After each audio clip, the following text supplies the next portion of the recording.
നമസ്കാരം. ഇത് വെഡ്ഡിങ് മാട്രിമോണിയാണ്. ഇന്ന് നമ്മൾക്ക് കുറേ ഡിവോഴ്സ് കേസുകൾ കുറേ വന്നിട്ടുണ്ട്. രാവിലെ തന്നെ ഇന്ന് ഞായറാഴ്ച കൊണ്ട് കൂടുതൽ ആൾക്കാർ വിളിക്കുന്നുണ്ട്. അപ്പോൾ ഡൈവേഴ്സായ ആൾക്കാരുണ്ടെങ്കിൽ മാത്രം വിളിക്കുക. കാരണം വെച്ചാൽ അങ്ങനെയുള്ളവർ എടുത്താണ്.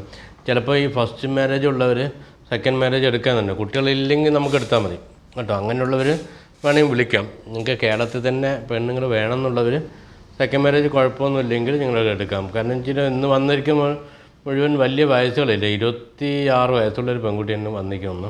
പിന്നെ ബാക്കിയുള്ളതൊക്കെ ഏജിൽ ആൾക്കാരാണ്. പിന്നെ നമ്മളിപ്പോൾ മാക്സിമം നിങ്ങളോട് പറയാം, സെക്കൻഡ് മാരേജ് എന്ന് പറയുമ്പോൾ എല്ലാവരും ഉദ്ദേശിക്കുന്നത് എന്താ വെച്ചാൽ, ഇപ്പം നിങ്ങൾ ഉദ്ദേശിക്കും എന്താണെന്ന് വെച്ചാൽ, സാധാരണ നമ്മുടെ മാട്രിമോണി ആപ്പിൽ നിങ്ങൾ നോക്കുന്ന സമയത്ത് അതിൽ എന്താ പറയാം, ഞങ്ങൾക്ക് 10 ലക്ഷം രൂപ കടമുണ്ട്, അല്ലെങ്കിൽ 20 ലക്ഷം രൂപ കടമുണ്ട്, അത് മീട്ടണമെങ്കിൽ കല്യാണം കഴിക്കുക എന്ന് പറയുന്ന ആൾക്കാരൊക്കെ ഉണ്ട്. അതുപോലത്തെ ഒന്നും നമ്മളെ മാട്രിമോണിയിലില്ല. ഞങ്ങൾ അങ്ങനെ ഉണ്ടെങ്കിൽ നമ്മൾ തന്നെ പറയും ഇത് നടക്കാത്ത കാര്യമാണ്, അത് ഈ റൂട്ടല്ല, ഇത് വേറെ റൂട്ടാണെന്ന് പറഞ്ഞ് നമ്മൾ പറഞ്ഞയക്കാറുണ്ട്. അങ്ങനെ വരുന്നുണ്ട്, കണ്ടമാനം വരുന്നുണ്ട്. സ്ത്രീകൾ ഒരുപാട് ആൾക്കാർ വിളിക്കാറുണ്ട്. വിളിക്കുന്ന സമയത്ത് എന്നോട് പറയുന്ന കാര്യം എന്താ വെച്ച് കഴിഞ്ഞാൽ, ഇത് എനിക്ക് ഇത്ര രൂപ കടമുണ്ട്, അത് ആര് മീട്ടണോ അവരെ കല്യാണം കഴിക്കാമെന്ന് പറയുന്ന ആൾക്കാരാണ്. അപ്പോൾ അതുപോലത്തെ ട്രാപ്പിലൊന്നും പോയി പെടണ്ട. അപ്പോൾ നമ്മൾ അങ്ങനത്തെ ഉള്ളത് എടുക്കാറുമില്ല.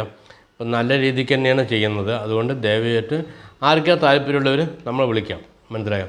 സെക്കൻഡ് മാരേജ് താല്പര്യമുള്ളവരും ധാരാളമായിട്ട് വിളിക്കാം.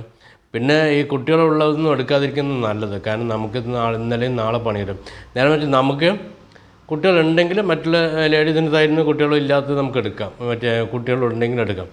ഈ രണ്ട് സൈഡും കുട്ടികളുണ്ടെങ്കിൽ വലിയ പ്രശ്നമില്ല. അങ്ങനെയുള്ള മാരേജാണ് പെട്ടെന്ന് നടന്നുകൊണ്ട്. ഇപ്പം ഞങ്ങൾ ആദ്യം ചിലപ്പോൾ അവർ പറയും ഒരു കുഴപ്പമില്ല, പക്ഷേ നമുക്ക് നോക്കാമെന്നൊക്കെ പറഞ്ഞിട്ട് വരുന്ന പിള്ളേരുണ്ട്. അത് എന്നോട് പറഞ്ഞാൽ പിന്നീട് നമുക്കൊരു ബുദ്ധിമുട്ടായിട്ട് തന്നെ വരും. അപ്പോൾ അതൊന്നും വേണ്ട. അല്ലാതെ തന്നെ നമുക്ക് ഇഷ്ടംപോലെ കുട്ടികളും. പിന്നെ ഞാൻ പറഞ്ഞു ഫസ്റ്റ് മാരേജ് പിള്ളേരിന് വന്നിട്ട് സെക്കൻഡ് മാരേജിന് ഓക്കെ എന്ന് പറയും. അതിൻ്റെ ഒന്നും ആവശ്യമില്ല. ഇവിടെ നമുക്ക് കണ്ടമാനം പെൺകുട്ടികൾ കിട്ടാനുണ്ട്. കേരളത്തിൽ കിട്ടിയില്ല പറഞ്ഞാൽ ആര് വിഷമിക്കുന്നുണ്ട്. തമിഴ്നാട്ടിലൊക്കെ ഉണ്ട്, തമിഴ്നാട്ടിലോ ആന്ധ്രയിലോ എവിടെ നിന്ന് ഞങ്ങൾ നോക്കിത്തരാം, കുഴപ്പമൊന്നുമില്ല. പക്ഷേ ഞങ്ങൾ നോക്കുന്നത് വെച്ചാൽ, ഞാൻ എപ്പോഴും പറയുന്നത്, അത്യാവശ്യം നമ്മൾക്ക് പറയത്തക്ക ഒരു നല്ല ജോലി ഉണ്ടെങ്കിൽ മാത്രമേ ഇതൊക്കെ നടക്കുള്ളൂ.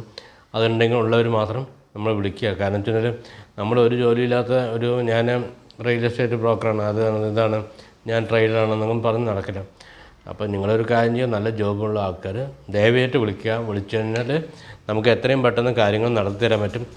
മറ്റുള്ള ബ്രോക്കേഴ്സിന് പൈസ കൊടുത്തിട്ട് പറ്റിക്കപ്പെടുന്നതോ അല്ലെങ്കിൽ മറ്റുള്ള മാട്രിമോണി ആപ്പിലൊക്കെ പോയി നിങ്ങൾ പറ്റിക്കപ്പെടുന്ന എന്നൊന്നും ആവശ്യമില്ല. നമുക്ക് നല്ല രീതിയിലായിട്ട് നമ്മൾ 100% ഉറപ്പൊന്നും പറയുന്നില്ല. കാരണം വെച്ചാൽ ഇതൊരു 50% അത് മാത്രം ഉദ്ദേശിച്ചാൽ മതി. കാരണം മാട്രിമോണിയെ പുറത്ത് വരയ്ക്കും ആർക്കും 100% ഞങ്ങൾ ഗ്യാരണ്ടി എന്നാണ്, ഒരു കുന്തമില്ല.